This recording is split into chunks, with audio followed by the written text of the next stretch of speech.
Hi readers, I'm Nikki the Librarian and welcome to the Constant Reader channel. We are going to get talking about laugh out loud books because you know what? Sometimes life is hard and you need some books that make you laugh. And I have 5 books that have literally made me laugh out loud. So we're going to start talking about them starting now. Our first book is The Midnight Plan of the Repo Man by W. Bruce Cameron. This is about a guy who is a repo man, and his name is Ruddy. His life is not the best. You know, he was a football star. There was a bad accident. Somebody died. And he's never really gotten over that because he feels very responsible for that. And his life kind of just reflects that. He works as a repo man, doesn't like it very much. And he also is a bouncer at his sister's bar.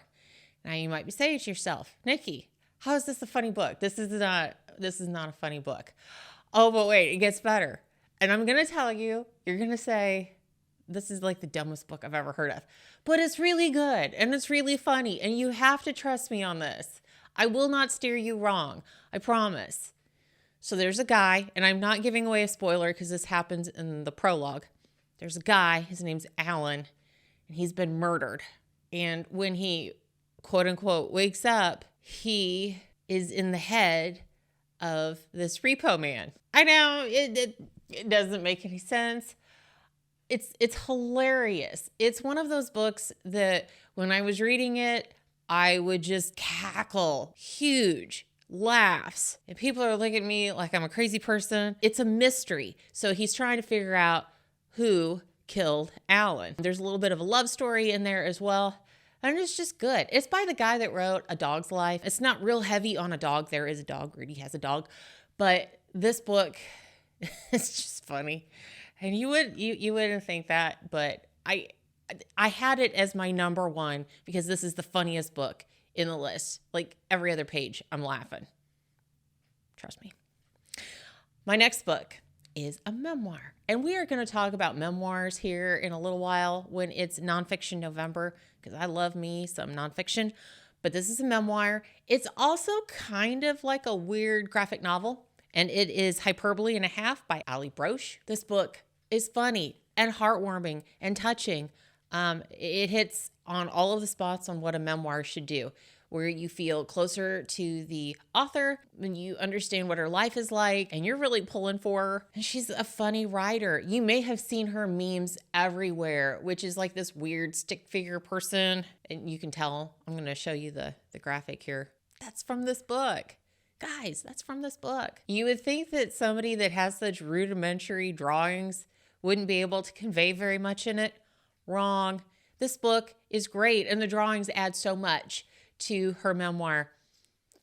The chapter on her dogs, I'm just thinking about it right now. It is making me laugh because they have these new, they moved to this new house. They have wooden floors and the dogs have to wear these booties because they'll scratch the dogs and booties.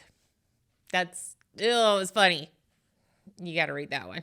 I loved it. My third book is a rom-com.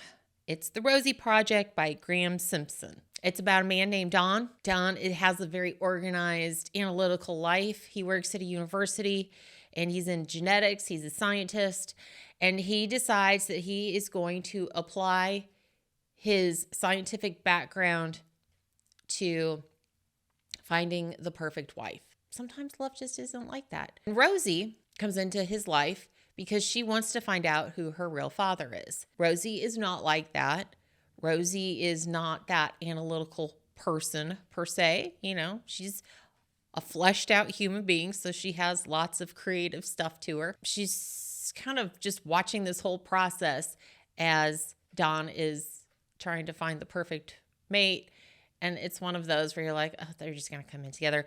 It's very predictable, but that doesn't mean it can't be funny. That doesn't mean it can't be entertaining. It can be both. It's great. And I liked it. It was good. My next book is by Terry Prachett and Neil Gaiman, and it is Good Omens. There is something I really, really like when fiction books do, not nonfiction, because nonfiction is just kind of goes with it, but when fiction books give you footnotes so that you got to read the footnotes, because the footnotes give a lot of info. The footnotes in this book are so funny. The footnotes are funny as well. It's very irreverent. I will tell you that. So if you are a very religious person, this may not be the book for you, but it's about the Antichrist being born on Earth, and he accidentally gets switched in the hospital and goes home with the wrong family. This angel and this demon have to work together to not let that Antichrist become the Antichrist. Because if he does, it blows up the world. The world is over. And they really like Earth for various reasons, but they both love. They love these human people, and they love Earth, and it's great, and they don't want it to end. Clive Barker says, the apocalypse has never been funnier, and he's right. Clive knows. This book is great. It's been around for a long time. It makes me laugh out loud. My last book is called Let's Pretend This Never Happened, a mostly true memoir, because it is, by Jenny Lawson. Her upbringing is hilarious. Her dad was a taxidermist, which means he stuffed various animals. Her dad took it to a new level, and he would dress these stuffed animals in various period costumes and pose them in like battle scenes and things like that. It's just weird, but it's so funny. You're rooting for her. That's what a good memoir does. And these are books that really did make me laugh out loud. I started reading a book this summer that had all kinds of hype, but then I saw at the top of the cover, there was an author blurb that said something, something, something. This book is hilarious. So I decided to read it. It was not hilarious. It was mildly amusing. I felt like I got cheated. If you are a third of the way through one of these books that I've recommended and you're not laughing, stop reading it. Don't be like me and read the whole thing. I understand humor is subjective, and I would never want you to feel like I lied to you. So if you and I have different kinds of humor, that's okay. We're going to get through that. But don't keep reading the book waiting to laugh. Okay? Promise? No promise. All right. So those are my 5 literally laugh out loud books that I recommend, and I hope that you are having all kinds of laughs at these books' expenses. And if you have a book that you say, Nikki, you got to read this book. This book actually is funny instead of whatever it is that you're peddling up there. Put it down in the comments below. Hit that like and subscribe button if you haven't done so already.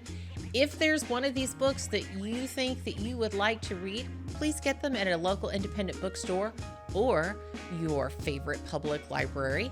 And I will see you next time. Bye.